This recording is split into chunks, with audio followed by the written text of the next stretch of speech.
I am older now, but when I was a young boy, I could walk out the back door of my parents' home on a warm summer morning and hear the dominant roar of a 500-pound male African lion.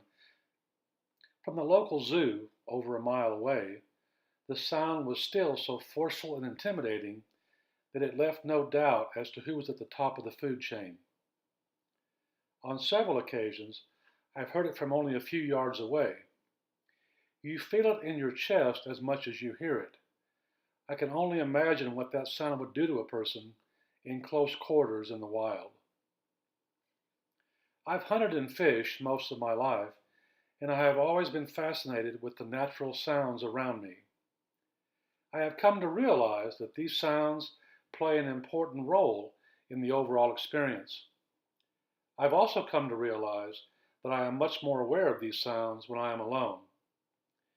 As you leave civilization and enter nature alone, it takes a while to slow down and tune in to the various sounds that are everywhere.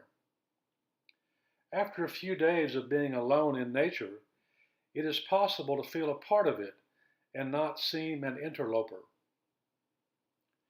I've heard the different loud sounds of pheasants, quail, and grouse flushing, barking squirrels, grunting white-tailed deer, bugling elk, and gobbling turkeys. But I have also heard the subtle sounds various animals make when they move through the woods. I've heard the sounds of autumn leaves falling in the forest and a heavy snow hitting the ground. I've heard the sounds of ducks and geese coming into land just feet from where I am sitting. I've heard the sounds of trout feeding on a hatch, smallmouth bass jumping wildly, and schooling giant striped bass chasing shad on the surface of placid waters. Since I have retired, I have been fortunate to spend many hours alone in the bush and on the waters of northwest Ontario, Canada. At times there are moments of complete silence with no sound at all. I imagine complete silence is a rare gift these days.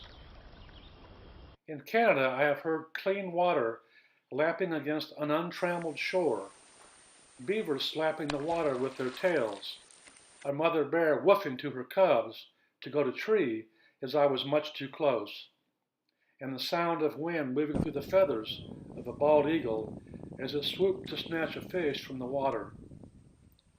Just recently, on the remote Pipestone River, I heard a bull moose coming to a cow call, grunting forcefully with every step, letting other bulls know that he was fully prepared for a fight. I stood on a shore alone late one evening and listened for hours as wolves called to each other across the lake. As an old acquaintance of mine once wrote, nature is the ultimate humbler. On a soft, quiet night with the Milky Way glowing above me and the reflection of the Big Dipper shining on the water in front of me, I again stood alone on a lake, and as I watched the northern lights unfurl like blue-green cigar smoke, a distant loon let loose a series of mournful cries that touched something ancient inside of me. A poet once said, "Time wastes too fast.